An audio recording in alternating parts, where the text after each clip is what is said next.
السلام عليكم ورحمة الله وبركاته. ازيكم يا حبايبي في الله؟ عاملين يا رب تكونوا بخير. اللهم صل وسلم وبارك عليك يا حبيبي يا رسول الله. ومعاكم فيديو جديد من قناة دينا ريان. قبل الفيديو اشتركوا في قناة عشان الصور تكبر بيكم. قبل ما نبتدي اي حاجة كده لازم ندعي لاخواتنا في فلسطين، ربنا يشفي مرضاهم ويرحم موتاهم ويصبرهم ويربط على قلوبهم يا رب. اللهم انصر الاسلام والمسلمين، اللهم امين. اللهم صل على محمد. كده بدأنا اول حاجه. اليوم ده اصلا المفروض ان كنا رايحين النادي. اليوم ده كان يوم الجمعه. المقطع ده بس بتاع النادي ده بتاع يوم الجمعه، لكن باقي الفيديو بتاع يوم الاحد اللي هو النهارده ان شاء الله، على حسب بقى الفيديو هينزل امتى. بس بقيه الفيديو معمول يوم الاحد. اللهم صل على محمد. قلت بعمل لهم سندوتشات. اليوم ده بقى ايه، قلنا ناكل تحت، يعني نتغدى تحت. كنت عامل اي حاجه بصراحه في البيت. بعد كده قالوا لي يا ماما لا، عايزين نروح النادي وكده ونلعب شويه هناك، وعاملين ملاهي جديده بصراحه هناك وكده. فروحنا بقى ايه، قعدنا كده يجي ساعتين ثلاثه. وجينا بقى يا دوبك خدوا دش سريع كده وناموا على طول. الكلام ده كان زي ما قلت لكم يوم الجمعه. عملت لهم بقى سندوتشات جبنه ولانشون، وعملت لهم جبنه بطماطم، وجبت لهم شيبسي وكده، وعملت انا لنفسي شاي. بصراحه قلت عشان لو طولنا ولا حاجه برضو يبقى ايه، كنت عايزه اعمل قهوه بس قلت مش تبقى تمام لحد ما نروح، طبعا الوش هيروح منها وكده. لان عملتها في الكوبايه بتاعتي اللي هي فلامينجو دي. عايزه اقول لكم جميله جدا يا بنات، بجد بتنفع في الحاجات دي قوي. فاللي هي بقى ايه، رايحه مثلا مكان تقعدي فيه شويه. اللي طلعت بعد ما روحت ان في اصلا مشروبات بتتباع هناك، كنتش اعرف. لان في حاجات جددوها في النادي، بقى لنا كتير ما رحناش من ساعه ما بدانا مدرسه. فبصراحه لا، عاملين تجديدات حلوه قوي في النادي. انا كنت عامله الشاي ليا وعملت لهم السندوتشات. وكمان احنا اصلا عاملين مقاطعه لمنتجات كتير قوي اللي بالي بالكم فيها، يعني اللي انتوا عارفينها. ف وانا مفهمه اولادي طبعا ان احنا ما ينفعش نشتري المنتجات دي، ومفهماهم كلموا اولادكم وعرفوهم ان ما ينفعش نجيب المنتجات دي، لان المنتجات دي بيجاب بيها حاجات، اسلحه وحاجات بتموت بيها المسلمين اللي هم اخواتنا. فهميهم. يعني انا اولادي 6 سنين و8 سنين بحاول ان انا افهمهم حاجه زي كده. بس ابني للاسف يعني نسي. بعد ما جابوا قال لي يا ماما، بعد ما فتحوا يعني جابوا وفتحوا، قال لي يا ماما ده انا نسيت وجبت الشيبسي. انا فاهمه ان احنا نجيب كرانش، نجيب ليون، اللي يجيب تايجر، الحاجات دي مصريه. لكن شركه شيبسي نفسها طبعا داعمه للي بالي بالكم يعني. فما رضيتش. قلت له خلاص يا عبد الله تمام، طالما انت ما كنتش عارف خلاص انا هناكله المره دي. لكن ما نجيبش حاجات تاني عشان احنا فعلا عاملين مقاطعه عليهم، ولازم كلنا نعمل مقاطعه. ده اقل واجب لازم نعمله لاخواتنا في فلسطين. ربنا معاهم يا رب، ويعينهم ويقويهم ويصبرهم ويشفي مرضاهم ويرحم موتاهم، اللهم امين. هنا بقى نزلنا على الساعه 6 تقريبا، لعبوا شويه وكده، وبعد كده دخلوا بقى الملاهي يلعبوا شويه. وبعد كده واحنا مروحين طبعا بعدي على السوق، طبعا ما ينفعش نروح ايدينا فاضيه يعني، تمام كده. النهارده ان شاء الله اقول لكم على افكار كتير قوي للتوفير. نسيت اقول لكم في اول الفيديو. افكار كتير قوي للتوفير هتعجبكم باذن الله وتستفادوا منها. بقالي كتير ما عملتش ميزانيات اقتصاديه، حبيت ان انا اقول لكم افكار في فيديو روتين عشان ما تزهقوش برضو او تملوا من فكره الميزانيات الاقتصاديه في ظل الاسعار اللي احنا فيها دي. ربنا يعيننا ويقوينا جميعا. يعني احنا احسن من غيرنا بكتير، الحمد لله ان هي على قد الاسعار بس يعني مش اكتر. اللهم صل وسلم وبارك على سيدنا محمد. جبت ايه بقى وانا جايه؟ المفروض اصلا في عندنا كده زي خيمه في السوق بتبيع حاجات بتبقى ارخص شويه عن بره، مثلا جنيه 2 جنيه 3 جنيه في الحاجه. فبحب كده اجيب من عندهم المكرونات دي بحب اجيبها اللي هي نوع استنى مكتوب على الكيس دلوقتي. اول مره اجيبها سايبه من نفس النوع برضو. جبت كيلو رز عامل 22 جنيه. انا مش عارفه بره بصراحه بكام. اللي هو بساطه، ايوه كده النوع المكرونه بساطه. سايبه واكياس بجد مجرباها حلوه قوي. فجبت منهم ما لقيتش بقى الحاجات اللي هي السايبه دي اكياس، فجبتها سايب. جبت نص كيلو ب9 نوع المكرونه. عامل يعني خصم على كيلو المكرونه 2 جنيه. وجايبه الكيس اللي هو المقفول دوت بيبقى 350 جرام، جايباه ب6 جنيه ونص. والباقي كده بقى 4 جنيه، 4 جنيه تقريبا. جبت كيسين توابل بطاطس بره بتتباع ب2 جنيه ونص، هم عندهم الكيس ب2 جنيه. وانواع المكرونه ب9 جنيه، والشعريه زيهم ب9 جنيه. كان عنده وزن رباع فجبت ربعين يعني نص كيلو. تاني يوم بقى الحاجه اللي انا جبتها دي كان مستوكه يوم الجمعه طبعا وانا احنا جايين من النادي. الكلام ده بقى يوم الاحد. لما وديت ابني المدرسه وكده. كنت محتاجه بقى حاجات في التلاجة، كنت غاسله التلاجة وكده ومفضيها خالص، خليها فله شمعه منوره ما فيهاش ولا اي حاجه غير قرن فلفل احمر وثلاث ليمونات عشان بس ايه، يبقى صادقه في الكلام. بعد جبت ايه، بص انا اصلا بنزل كذا مره، يعني مثلا كل مره انزل فيها كنت بجيب حاجه. اول مره نزلت جبت جوافه، كانت جميله قوي بصراحه مع الراجل ب10 جنيه الكيلو. جبت 2 كيلو ب20. وجبت كيلو قوطه ب10 وكيلو خيار ب10. القوطه دي جامده يعني. وجبت عيش برضو من الفرن عشان هنعمل النهارده حواوشي بطريقه بجد حلوه قوي وهترمي معاكي كتير. وبرضه هقول لكم على افكار فيها اقتصاديه ما تجيبي لحمه مفرومه. جبت اللهم صل على محمد كيس الملح ده ب2 جنيه. وجبت ازازه الخل دي ب4 جنيه. بيبقوا عاملين عروض كده قدام المدرسه عندنا في يعني بقالات كده. بيبقوا عاملين عروض. قال لي 3 ازاز خل ب10. قلت له لا، انا عايزه ازازه واحده. ادالي ب4 واداني كيس الملح ب2 جنيه. بس كده قلت بقى ايه، افضي كده المنظمات بتاعتي. عملت التلاجة وخلصتها، وكنت سايباها تتهوى لحد كده اما إيه انزل كده تاني على الظهر. وقلت اشغلها لان كانت مبهدله الدنيا ميه. فالحمد لله خلصتها، خلصت منها. طبعا انا ما بغسلش الخضار زي ما قلت لكم، انا اولادي كبار مش صغيرين ان هم مثلا ياخدوا الحاجه ويغسلوها ففاهمين حاجه زي كده، لكن هم صغيرين كنت بغسل الحاجه. بس بيأثر في عمر الخضار. تمام كده.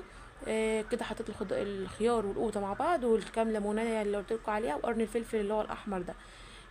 ده الفلفل اللي هو الالوان، بحب اجيبه كده للسلطه، بيبقى طعمه حلو قوي. وطبعا قيمه غذائيه للاطفال، احنا بنحاول ندور على الحاجات اللي هي فيها قيمه غذائيه. بحطهم في علبه، والعلبه التانية احط فيها الجوافه واحطهم بقى في التلاجة. واما انزل تاني بقى الظهر اقول لكم انا جبت ايه تاني لان زي ما قلت لكم انا كنت مقسمه المشتريات بتاعتي كل ما انزل اجيب حاجه.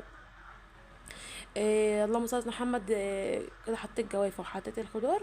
وبصوا بقى احنا جبنا ايه تاني. اللهم صل على محمد. اقول لكم دلوقتي، انا كنت بوريكم دي ورقه الجوافه اللي في النص دي، ده ورق الجوافه اللي بيتجفف وبيتجاب من عند العطار، اللي بيتجاب بقى عشان اللي هم عندهم حساسيه على الصدر والكحه والكلام ده كله. فانت ممكن تجففيه، يعني لو جه مع الجوافه ممكن تجففيه. فانا لقيت واحده يعني قلت مش هتفرق معانا يعني في حاجه فرميتها. تمام كده. لما نزلت تاني بقى بصوا جبت باهي زي ما قلت لكم. بلاش نصر محمد برسيل واريال والحاجات دي كلها، لان طبعا مقاطعه. انا بجيب باهي لا اما اوكسي، دي شركات مصريه.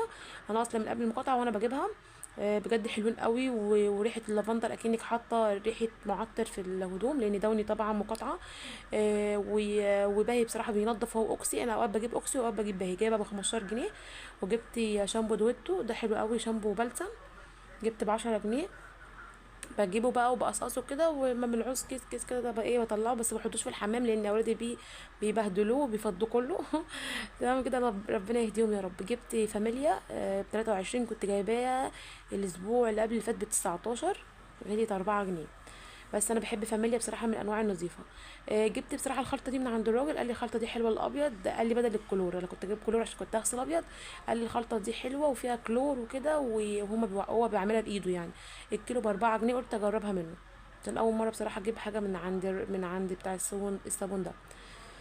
اللهم صل على محمد. هنا زي ما بقول لكم فاميليا نوع حلو قوي، والمنديل ناعم ومش بيفرول كده ولا بيسود، لا حلو النوع بتاعه. جربوه بجد هيعجبكم فاميليا ده.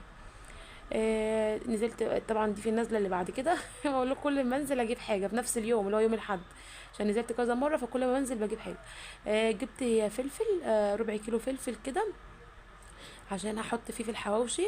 وبرده مش هيخسر، لما انا كنت هاخد قرنين او 3 والباقي هشيله في التلاجة. وجبت كيلو بصل. البصل ب25 جنيه الكيلو. جبت البصلايه الكبيره دي عشان هحطها في الحواوشي، لكن انا اصلا في العاده بجيب البصلايه الوسط عشان الطبخه تبقى بصلايه واحده، يعني فاهمين ازاي، ما بكترش عن كده، لان طبعا زي ما انتم شايفين البصل غالي. والبصلايه هتقضي الغرض في الطبخه يعني مش هتقول لا. جبت الرمان. قال لي ب15، خدته ب12 ونص. جبت 2 كيلو. عايزه اقول لكم الرمانيه اللي بتبقى مفتوحه شويه دي مش مفتوحه مكشوفه من جوه، لا هي مديها شقه كده بسيطه في الجلده نفسها او في الكفر بتاعها من بره. دي بتبقى مسكره جدا. والفلفل قال لي ب15، خدت ربع كيلو. خدت ب5 جنيه، حط لي قرنين فلفل زياده على ربع كيلو. تمام كده. هنا بقى كان عندي فول صويا، يعتبر نص كوبايه من فول الصويا. عايزه اقول لكم من الحاجات اللي بتزود كميه اللحمه المفرومه، ومن الحاجات اللي بتشكل على شكل اللحمه المفرومه. ما بتبقاش واضحه مثلا اللي هي لا مختلفه عن اللحمه، لا هي بتبقى حلوه. انا هتقولي لي طب البرغل، انا ما بحبش البرغل عامه في اي حاجه ما باكلهوش. لكن فول الصويا جربته قبل كده عجبني. الناس اللي هتقولي لا ممنوع عشان الاولاد وكده، انا مش بعمله يعني، ممكن اعمله مره كل كام شهر. ان انا ازوده يعني مثلا في كفته، في برجر او في حواوشي، يعني بعمله مش بعمل الحاجات دي باستمرار.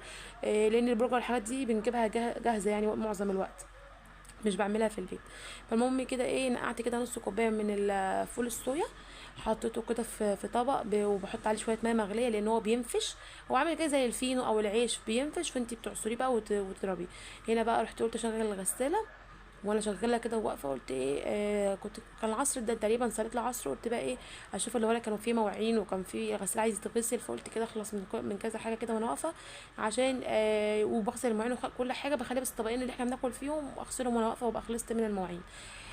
عشان برضو يبقى المطبخ بالنسبه لي متروق. لكن لو في مواعين وخلصت اكل ابقى مكسله ان انا اعمل المواعين اصلا. فكل واحد بيبقى ايه ماشي بمزاجه كده، عارف دماغه ماشيه ازاي. اللهم صل وسلم وبارك على سيدنا محمد. هنا بقى شغلت الغساله، فتحت بقى باهي اللي انا كنت مشتريها الصبح، وهحط برضو من الخلطه فضيتها في الجيركن بتاع الكلور. هي فيها حاجات كده مكتله، بس انا حاولت ارج كده شويه الجيركن قبل ما افضي، عشان حاطه حاجات بيضه وكده.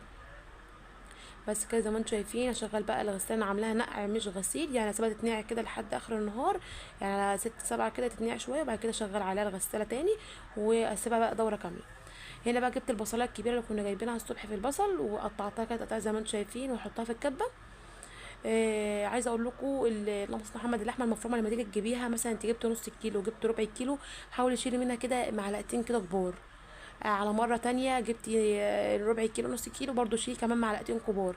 المعلقتين على المعلقتين هيفرقوا، يعني المعلقتين على المعلقتين هيفرقوا في ايه؟ يعني انت مثلا في يوم عامله مسقعه بلحمه مفرومه، الاربع معالق اللي انت كنت شايلهم دول يعملوا مثلا معاكي 100 جرام، او 8 كيلو من اللحمه برضو مع البصلايه كده متوسطه حلوه، مع قرن فلفل هيعملوا معاكي مثلا عملتي طاجن مكرونه، طاجنين كده على قدكم. مثلا عملت لو انتوا مثلا اسره 4 افراد، ممكن ينفعوا لو عملتي مسقعه بلحمه مفرومه. لحمه مفرومه ما شاء الله من الحاجات اللي يعني بتكتر في الطبيخ، وفي نفس الوقت بتبقى متطعمه برده، مش ان انت مثلا قليله في الاكل فتحسي ان هي لا مش واضحه، لا. اللحمه مفرومه عكس خالص اللحمه القطع. اللحمه مفرومه من الحاجات اللي بترمي ما شاء الله. هنا بصوا هرجع لكم تاني في الكلام. فرمت البصلايه لوحدها، وبعد كده فرمت كام قرن فلفل، حباها سبايسي حط فلفل حراق، انا بحبهاش سبايسي عشان كمان العيال. وبعد كده فرمت الفول الصويا بعد ما صفيته كويس من الميه، وبتعصريه جامد اكنك بتعصري عيش مبلول، فبتنزل ميه تاني، كل ما بتعصري فيه بينزل ميه تاني. قلت برضه اديله يعني ضربه في الكبه كده عشان برضه مبقاش واضح في الاكل. بصوا انا يعتبر حاطه يعني نص كوبايه من الفول الصويا او اقل شويه، يعني مش حاطه بقى ايه اقول لك حاطه نص كيلو على اللحمه المفرومه، حاطه نص كيلو فول صويا. انا انا عايزه احس بطعم اللحمه، مش اللي هو مضاعفه كميه او يعني انا عايزه اوفر في الاكله فانا ما احسش بطعم اللحمه والاسم اكلت العيال لحمه، لا مش للدرجه دي.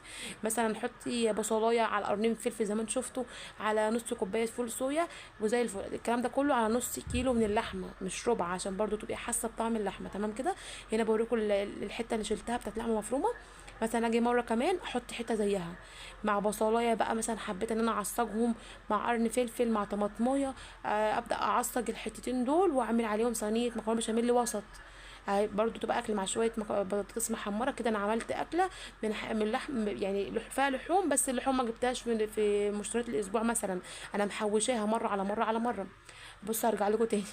دلوقتي حطيت بعد ما حطيت اللحمه حطيت بقى التوابل بتاعتي، حطيت ملح فلفل اسمر 7 بهارات، انا حطيت سنه من القرفه سنه من الجنزبيل، حطيت ايه تاني اللهم صل على محمد، حطيت كزبره.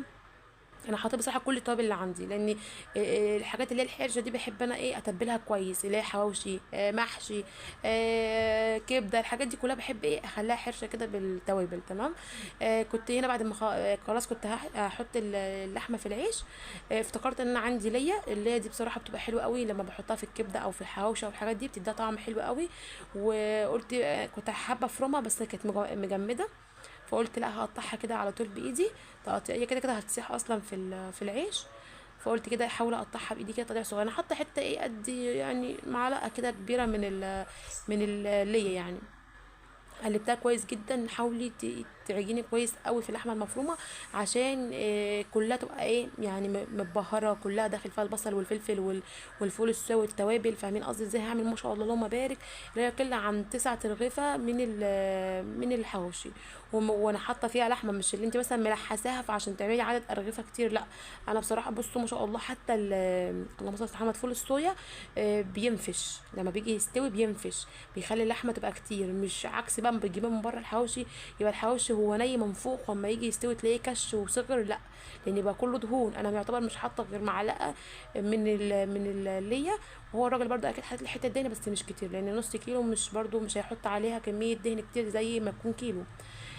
والله صلى الله عليه وسلم محمد. جبت هنا نص رغيف، حبيت ان انا اعمل للاولاد بقى اللي هو نص رغيف ده بقى حلو قوي، بقى طعمه حلو وفي نفس الوقت يبقى برضو ايه ما يبقوش منه. عملت رغيفين كده نصاص، رغيفين ونص كده نصاص، وباقي الرغيفه عاملاها بحله. بصوا ما شاء الله اللهم بارك رمى معايا كتير. عمل معايا 9 ترغيفه ونص، لاني بقى حته لحمه حطيتها في نص رغيف زياده. ما شاء الله العيش صابح. اللحمه ما شاء الله كتير مش قليله في العيش.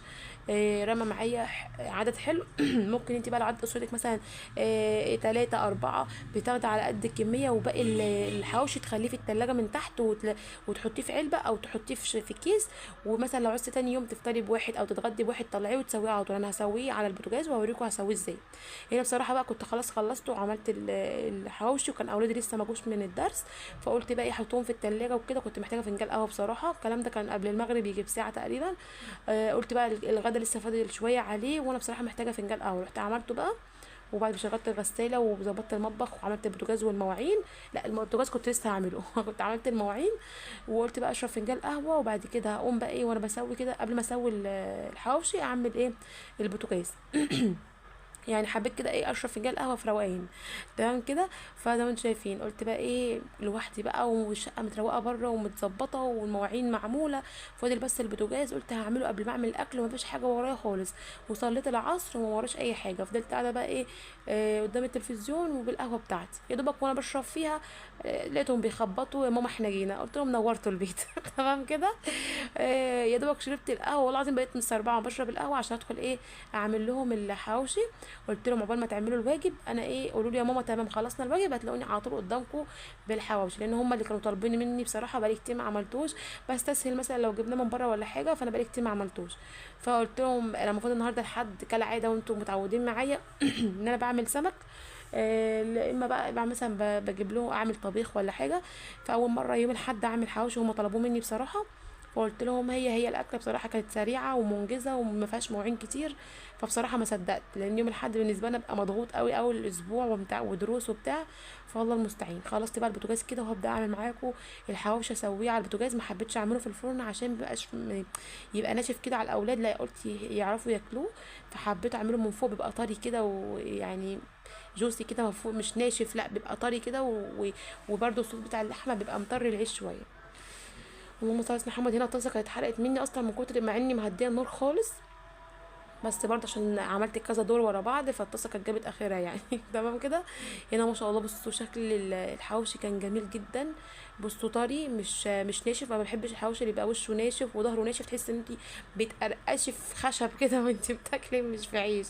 تمام. انا بحبه قوي اللي هو بيبقى على الطاسه من فوق وعلى فكره بيستوي، مش هيطلع معاكي ني. بصوا بوريكم اللحمه مستويه، انت بس ايه هدي النار خالص وتدهني دهنه كده بالفرشه زيت وش وظهر، وما تقلبي برضو دهني وش بالفرشه، مش هيطلع معاكي ولا مزيت ولا بينقط زيت ولا مليان دهون، بالعكس هيطلع معاكي جميل جدا. وابداي بقى تضغطي عليه كده بالمعلقه هتلاقيه بيبدا يستوي معاكي وش وظهر، بس خليه على نار هاديه وابداي كده هدي النار عليه.